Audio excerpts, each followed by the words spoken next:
Hi, I'm Dr. Gordo, and welcome to The Raven and the Writing Desk. In today's video, we're returning to The Elements of Style by Strunk and White, and we're looking at rules 12 through 20. They are specifically the elements of composition.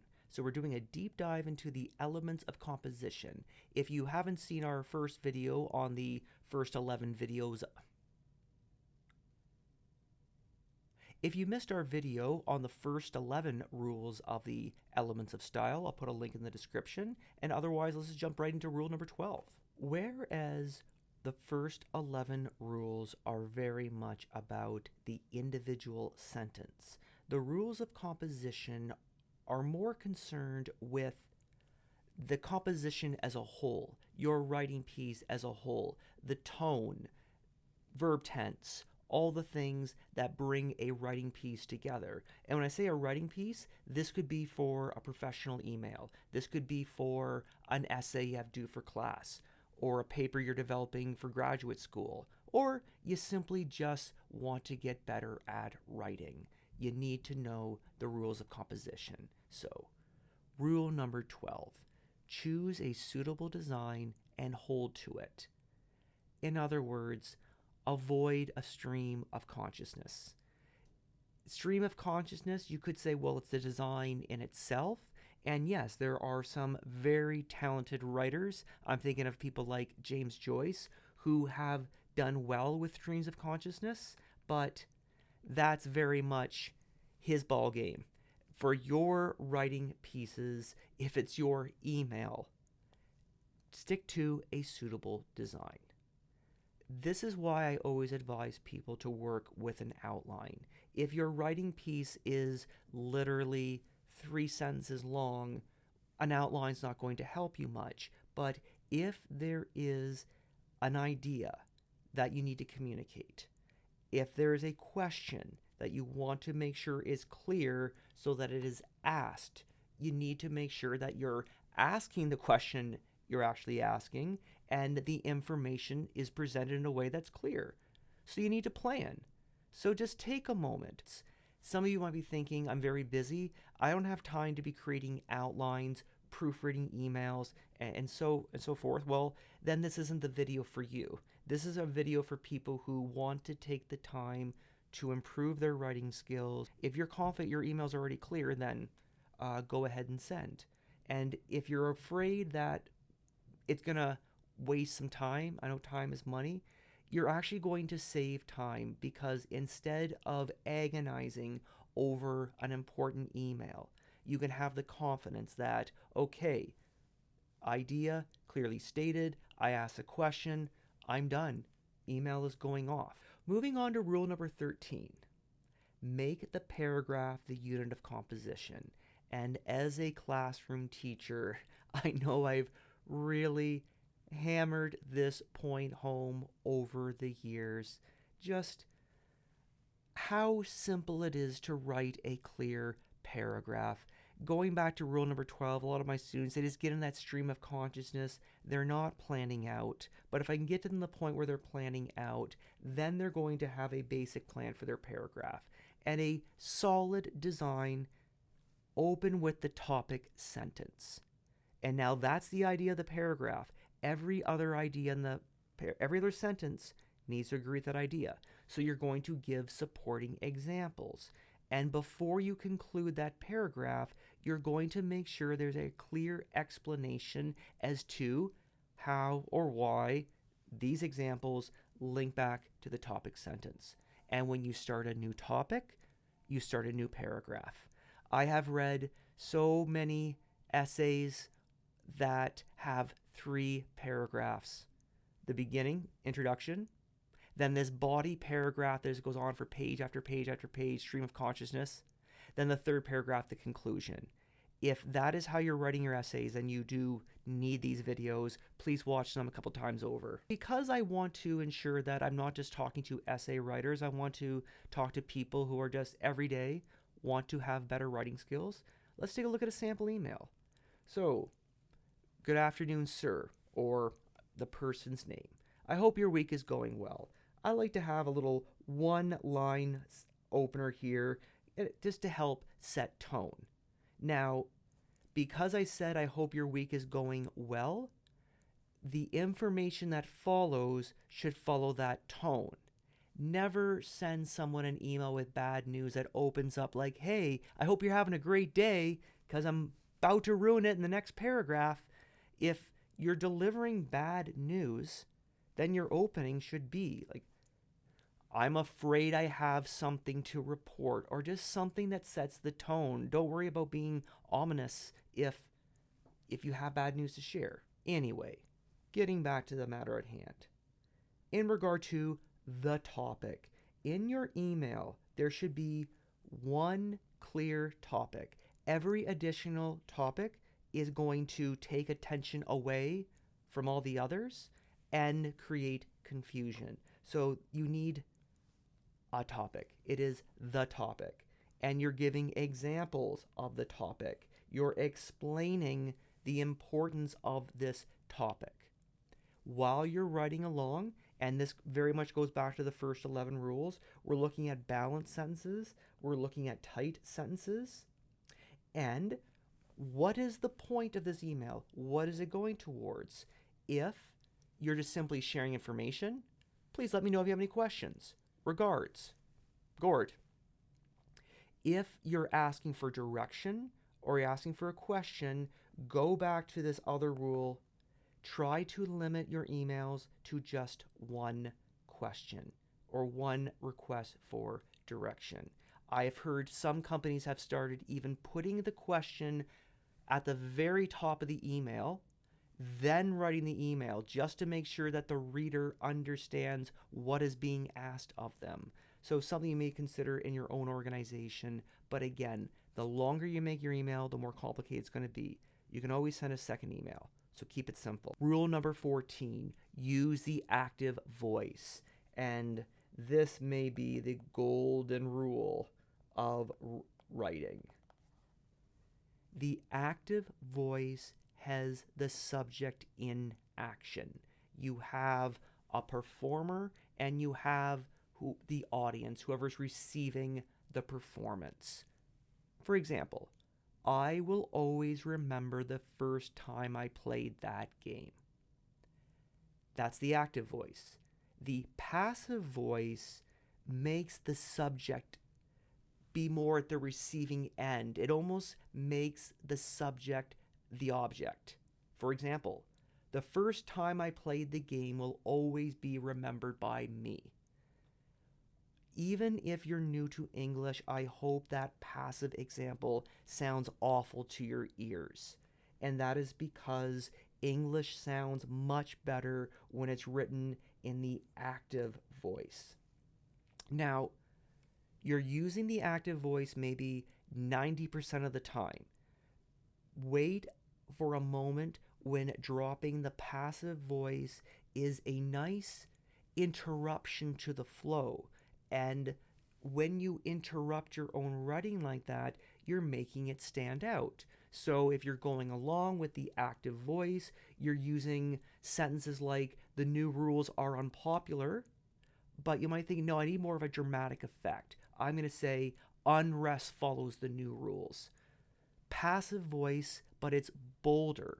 It stands out. So your writing would be awful if you always use the passive voice. Use the active voice most of the time and wait for opportunities to use the passive voice. Rule number 15. Put statements in positive form. Writing must be firm to be clear. Avoid changing the meaning of a word by adding in the word not. This is what the rule means about positive form. In oral discourse, sometimes we beat around the bush, sometimes we're overly polite. It's like, well, I'm concerned he's not honest. In writing, you need economy of words. You need tight writing. So say, he lies. Instead of saying, it's not my favorite, I don't like it. And if you're getting into more complex ideas, the movie is not great in parts. The director should not have told the actor to not be vulnerable, as opposed to, the movie would have been better if the actor embraced vulnerability. So I'm obviously varying my word choice here. I'm pulling out a thesaurus and thinking of different ways I can phrase an idea, but I hope you can see the active voice at play here, and I'm not creating wordiness by adding the word not. If I want to say the word not, it's because I want to say something is not happening. I want to express something in the negative. But generally speaking, your writing should be in the positive form. Rule 16. Use definite, specific, concrete language. In other words, be clear. Choose words that maximize clarity. Always think tangible over the abstract. You're focusing on the most important details. And if you violate this rule, you're going to be vague. For example, a period of undesirable uncertainty followed. Confusion reigned. Her beam radiated the room and heated my soul. Her smile warmed me. So even if we are getting into much more creative writing, the writing of fiction, and you're creating a fantasy world, when you are trying to explain that world to the reader will best understand it if you're using concrete language. So even for this world that's totally out of your imagination, the reader is not going to understand and enjoy this world like you do if you are not clear. Rule number 17. Omit needless words. Possibly my I know I've said my favorite rule before, but this one's just so good because good writing is tight writing. When you have put together your piece and you've focused on putting together balanced sentences, you need to find out, okay, what words can go. Consider it's like you're packing for a trip and you've got to carry this bag wherever you go, and you just need the things you need the most. So instead of saying things like, he is a man who, he, in a rushed manner, rushed. The reason why is that because always think about how you can express your thoughts in as few words as possible. And of course, going by the last rule, those words are going to be concrete and tangible whenever possible. Rule 18, avoid a succession of loose sentences. At this point, this rule should be obvious. It's surprising Strunk and White are almost pointing it out because when you are writing in tight, balanced sentences, you're not going to have any loose sentences. But going back to the rules of composition, writing strategy, going back to that rule about dropping the passive voice to make things stand out, if your writing is quite technical and you're using a lot of technical terms, the sentences are tight and things are going along, it can become difficult to read because the reader's just, you've packed in so much meaning that the reader's trying to unpack it all. Sometimes it's nice to give the reader a rest with a looser sentence. Again, you've done it strategically because you want your composition to sound good in the long run. Here's an awful example. The third reason why Napoleon was successful in Italy was successful planning. Planning, something near and dear to Napoleon's heart, is something one cannot do without. And if you're an English teacher in the audience, you're probably chuckling, or a history teacher, you've read this essay before. Once again, the student who has written this essay the night before it's due, no plan, there's going stream of consciousness, and they don't realize that all they're producing is loose sentences. On this slide, I've just pointed out a few of the things I've just highlighted: writing balanced sentences, writing tight. Now, the reason why you have some looser sentences in there is because it does help vary the rhythm. I need to do a whole other video on rhythm and writing because I would need to give a poetic overview about the poetic nature of English and how awareness of its syllabic nature can help your prose, your regular writing. But again, hold their video. What you do have control over now is tone. I mentioned earlier, if you're about to deliver bad news, don't ask someone how they're doing. It makes sense, right? So in your writing piece, even if it's just an email, if you're delivering serious news, you keep the tone serious. And if it's a rather lighthearted email, you keep it lighthearted. Don't drop in something tragic in the middle of the email. So when you're reviewing your work and you're editing, watch your word choice to be sure that you're maintaining a consistent tone. Rule number 19, express coordinate ideas in similar form.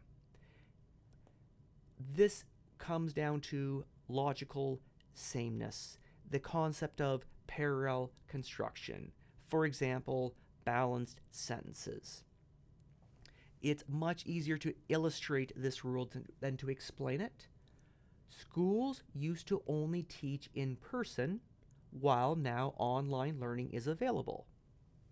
Let's rephrase that. Schools used to only offer in-person learning, semicolon, now they also offer online learning. This is one of those cases where a little bit of rearranging and actually adding words makes it better. You're thinking, but I thought we were supposed to tighten. You need to be clear before you can tighten. So notice over here, I said online learning and teach in person. Now I'm saying offer in-person learning set against online learning. So the repetition of those words, the way they balance each other out, is considered an example of good writing. It's stronger. It's more clear. Another example. It was both a long presentation and very boring. So I'm thinking, yep, been to one of those meetings before, but rephrased. The presentation was both long and boring. See how I have it set up. What am I talking about? The presentation. What about it? It was both long and boring. As opposed to being a little wishy-washy, getting your ideas mixed up. Okay, it was a long presentation, but it was also boring. Again, have all your ideas flowing in the same direction to the best of your ability. Strunk and White share a concern that beginner writers think, oh, I want to show off all the different sentence strategies I can do. I want to show off my vocabulary. And that's all great, but then they begin to think, oh, and I need to make sure I don't have two sentences in a row that sound too much alike. Actually, hold that thought, because you may find that with just a little bit of repetition, you're actually adding clarity. And you're always thinking about how little things like articles balance out ideas. For example, it is not correct to write the French, the Italians, and Portuguese. I have to say the French, the Italian, and the Portuguese. This is when we talk about parallel construction. And also, if you go back to rule number 2 about listing ideas in a series, you're going to see a parallel to that as well. In this example, in spring, summer, or in winter. It's like, well, what about, how come I've used in here, but not there? So rephrased, in spring, summer, or winter. I've just used it once. Or I could write in spring, in summer, or in winter, depending on my writing piece. Now, I'm quoting directly from the Elements of Style. Some words require a particular preposition in certain idiomatic uses. Such words are joined in a compound construction. All the appropriate prepositions must be included unless they are the same. I hope you'll appreciate me putting in the direct quotation, because I was really challenged to try to put that into my own words. Once again, a little bit easier to explain with an example. His video was marked by disagreement and derision for his opponent's position. Okay, sounds pretty good, but well, if we're looking at it, maybe there's something missing. I'll give you a hint. The word with is missing in this sentence. Where are we going to put with? Well, who is he disagreeing with? His video is marked by disagreement with and derision for his opponent's position. You just need to get to know the language enough to know that there are certain prepositions that must go in for the sentence to make sense.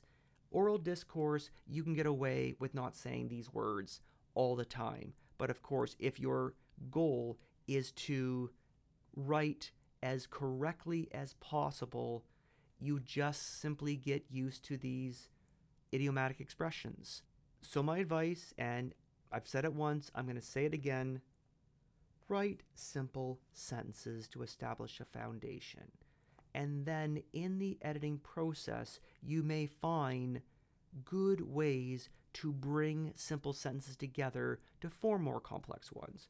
Now, I've said it once, I'll say it again, write simple sentences, because when you write simple sentences in your editing process, you can join simple sentences together to form more complex ideas, and also look at the sentence strategies that you've been applying, be aware of how you're setting up ideas, and switch things around. So let's take a look at this and think, how could I have written this in such a way that I would have heard that missing preposition? His video was marked by disagreement with his opponent or opponent's position. All right, what if in that next sentence he also displayed derision towards the opponent? Two straightforward sentences that when I go back in the editing process, I can think, you know what, those two sentences would sound a lot better if I just put them all into one. Again, the power of the editing process. Now, before I close this rule, somebody might be thinking, well, what about that other example when it was the French, the Italians? What if I have 20 countries to name off? I need the in front of every one? If that's the parallel construction that you're creating, it's not a problem. As you saw back in rule number 2, you can list things off indefinitely. That said, though, instead of giving your reader this page of text of just listing off all of these countries, you're listing these off because you're getting to a point. Perhaps a graphic organizer, some kind of chart or table would be a better way to share this information with your audience than trying to explain it away.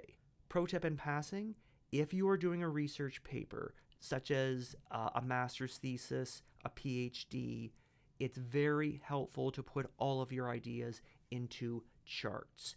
Explain your idea, put into a chart, and your reader will really appreciate it. Rule number 20, keep related words together. And this should be fairly obvious at this point, because if a word's going to be modifying another word, you want those words close together. Once again, you're writing more complex sentences, and the idea can get away from you. For example, he noticed a crack on the phone screen that was right down the center. Oh, that's bad luck. Wouldn't it be better to say, he noticed a crack that was right down the center of the phone screen? It can also help you improve the tightness of your writing when you keep related words together. For example, he recorded videos about his trips to Mexico, which were purchased by a travel website.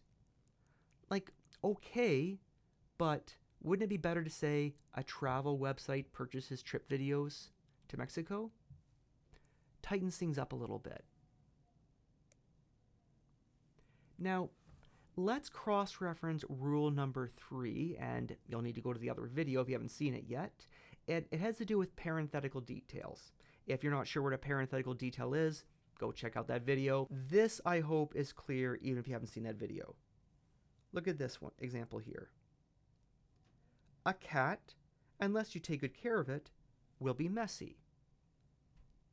What would happen if I took out this information in the middle? What does the sentence sound like? A cat will be messy. Well, that's not what I want to say. I want to say you got to take care of it. This is a serious commitment here. But that's not what's coming through here. It comes through better to say, unless cared for, a cat can make a mess. Even if you're coming into this video right now, think about your average sentence where you're trying to make a point and you want to add in some additional detail. You're probably going to introduce the subject, comma, additional details, comma, the main point. And that way, when I'm reading the sentence, if I just read the first part and the end part, the complete idea comes through. As you can see with this example, that's not the case. We don't want to say a cat will be messy. We want to say, unless cared for, a cat can make a mess. Moving on, relative pronouns, who, him, should immediately follow an antecedent. An antecedent means something that happened before. For example, this is an image of Deshaun Freeman III, grandson of Deshaun Henry Freeman, who became the team captain in 2023. Okay, oh boy. So, who became the captain? I think what I'm trying to say is this is an image of Deshaun Freeman III, who, relative pronoun, became team captain in 2023. Side note, he is the grandson of Deshaun Henry Freeman. I hope this example sounds much clearer than this example. And in these videos, I never say, oh, just because it sounds better. There's always a rule to explain why it must be written that way. If you have any questions, please drop them in the comments. I'm going to get back to you as soon as I can. And while you're at it, if you wouldn't mind giving me a like and subscribe, I'd really appreciate it as I'm growing this channel out. And I'd love you to be part of the growth. Moving on though, if the antecedent is formed with a group of words, consider placing the relative pronoun after the relative clause to avoid confusion. And yes, I hate bringing up all the technical stuff because I'm talking about, oh yeah, you need to be clear, avoid confusion, and there's no quicker way to confuse people than to throw grammatical terms at them that they don't know. So let's break it down. If I were to say, the suggestion to make a change, which is controversial, and I'm going on, hold up, what's controversial? The suggestion or the change? And it's like, well, you told me to use the relative pronoun immediately after the antecedent. So now you want me to go against the rule? I want you to go against any rule that's going to create confusion. So in this case here, it would make a lot more sense to rewrite the sentence, a controversial change was suggested, if that is the idea I'm trying to get across. Also acceptable, inserting a noun in apposition, which simply means you're adding detail, between an antecedent and a relative. For example, John, my brother, who is well read on the matter. So again, here's that relative pronoun over here, and it's coming, again, right after the antecedent. So I seem to be violating the rule, but the rule allows you to slide in an apposition, as it's called. And again, unless you're an English teacher, do not worry about these terms. A lot of this makes sense with both practice and read as much as you can. If you really want to become a good writer, read. Modifying words should be close to the words they modify. Well, yeah, but If multiple expressions modify the same word, pay close attention to the organization. All members were not present is different than not all the members were present. This is probably what you mean over here. She only found 2 mistakes. She found only 2 mistakes. Check out this one. The director said he hoped all the members would give generously to the fund at the meeting of the committee yesterday. I'm not losing my breath there. At the meeting of the committee yesterday, the director said he hoped all the members would give generously to the fund. Start off with simple sentences, make sure the idea is clear, then think about joining clauses into more complex ideas. Rule 21. In summaries, keep to 1/10. The point here is choose the tense that you feel makes the most sense. And when you are summarizing, unless you've been specifically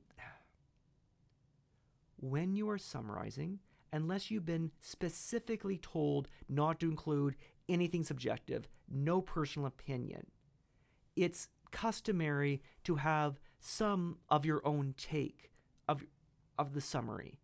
You're summarizing what happened, but you are emphasizing what you think is the most important of that information. Otherwise, you're just saying information with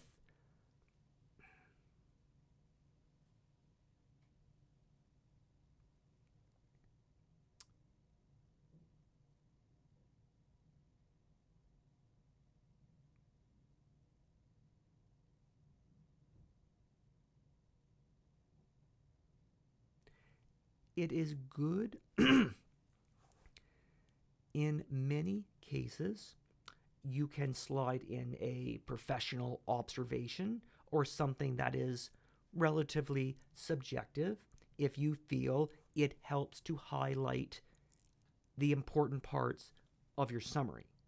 If you are just doing a pure summary, the person reading it, if they're already familiar with the topic, they may think, this person's not telling me anything I don't already know. I need some perspective on this summary. I would like the writer to point out something new to me, something I may not have noticed before. It's creative writing. All writing is creative. This is not easily done. I'm just speaking to anyone out there who needs to provide a summary. Adding a personal touch can go a long way. Just to give a little bit more detail on this rule, it's customary to use the present tense for the arts if you're summarizing a movie, a book, or a poem. And if you need to refer to an action that happened in the past, use the perfect tense. In grammar, perfect basically means completed. So you've got your subject, to have, plus the verb. Example, Oppenheimer recalls the past and relationships he has betrayed. So we're writing in the present tense, but we're talking about something the character has done in the past. So obviously we have that ed here at the end. This is still considered present tense. And of course, if the dominant tense is present and you need to throw in a past tense just because it just, for the ease of the explanation, makes the most sense, it's okay. Oppenheimer admits he made a mistake. That is present tense, even though you're saying made. Social science topics such as history work best in the past tense. And of course, there you're going to use the past perfect tense. Had instead of has. Oppenheimer was convinced the Allies should build the bomb. So notice here, even though this part, it's like, isn't that a present tense? Yeah, but it's quite clear, was convinced. This statement is happening as an observation of the past. And as I'm observing the past, I'm looking at exactly what they were doing at that time. And that's why that part comes in the present. In closing, one clear tense unites a piece of writing. When you are summarizing, You may feel the need to say he said, she stated, they replied. Try to get rid of that. I'm a big fan of the Harry Potter series, but that series would be a lot shorter if Rowling didn't have this need to say, he said with laughter, he said with amusement, she replied. You don't need that in there. If it's clear who is speaking, you don't need to say he said, she said. And finally, avoid, I shouldn't say never, I should say avoid summaries without a personal input. Of course, unless you're told just the facts, nothing subjective. And now, rule number 22, our last rule of the day. Place the emphatic words of a sentence at the end. When we say emphatic words, emphatic in this sense means emphasis. So another way to look at this rule is think, what is the key word to your sentence or the key word group? We're going to try to place that at the end of the sentence. For example, this steel is primarily used for making razors because of its hardness. What is the most important word in this sentence?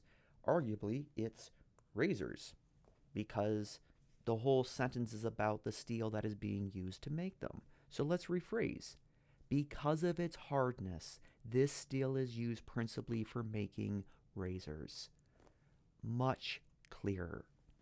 To best understand this rule, think, what is the new information in the sentence? Chances are you want to put this information at the end. In doing so, you're going to create a periodic sentence, a sentence that puts the clause that completes the thought at the end of the sentence. I talked a lot about clauses in the first 11 rules. A clause is a grammatical term for an idea, simply put.